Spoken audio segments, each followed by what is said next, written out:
Hello students of class 8th. This presentation is the second part of the second chapter of your science textbook. We have discussed microorganisms in our last presentation. Now let's discuss its types. Okay students, let's look on the various groups into which microorganisms can be classified. They can be broadly classified into 4 groups. That is bacteria, fungi, protozoa and algae. Let's discuss each one of them into more details. We are going to start with bacteria. These are the oldest life forms. Bacteria are considered one of the oldest forms of life that existed on Earth.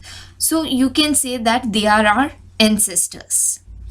Bacteria are unicellular, that is, they are made up of one cell only. Now you might be wondering that what do we mean by cell? Let's understand it with an example. When you want to build a house, you need bricks. Lots of bricks together can help to construct a house. The design of the house depends on your choice. But for every design, you will be needing bricks. So bricks are the building blocks for construction.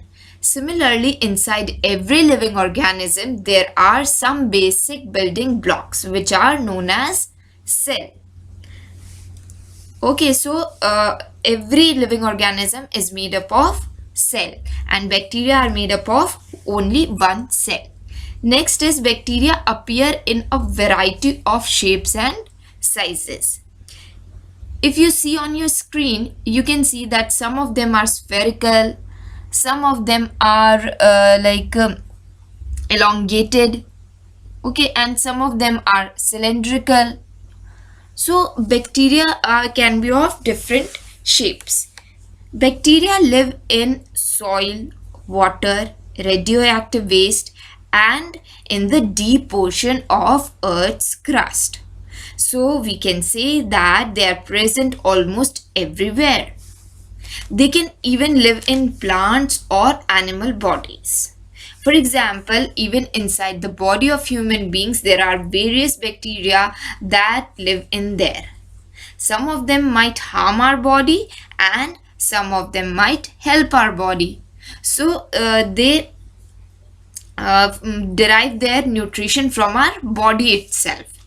Okay, next is they live in colonies. That is, one bacteria does not exist in isolation. A lot of bacteria live together, like how you have multiple houses in a colony. Similarly, bacteria also live in colonies or in groups. Now, from where do bacteria get their food? So, some of them are autotrophic. That is, they can prepare their own food. While some of them are heterotrophic, which means that they are dependent on others for their food. Okay, auto means self, right? So they the bacteria which are autotrophic, they prepare their own food, and the bacteria which are heterotrophic, they depend on other organisms for their food. On your screen you can see how bacteria look like when seen under high resolution microscope. You can see these elongated structures. Okay. Second classification of microbes is fungi. Have you observed that if you keep the bread at room temperature for a couple of days, as time passes, you will see bread gets spoiled. You can see on your screen how a spoiled bread looks like. You can see some grayish appearance on the bread, and this indicates that the bread is spoiled. This grayish structure is nothing but fungi. On the other hand, if we keep the bread in fridge, it does not get spoiled.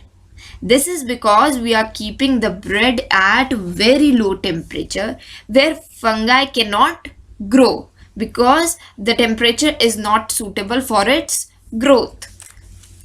Fungi are multicellular. That is, they are made up of many cells, unlike bacteria which are made up of only one cell, but fungi are made up of many cells. Fungi are heterotrophic, that is, they depend on others for their food.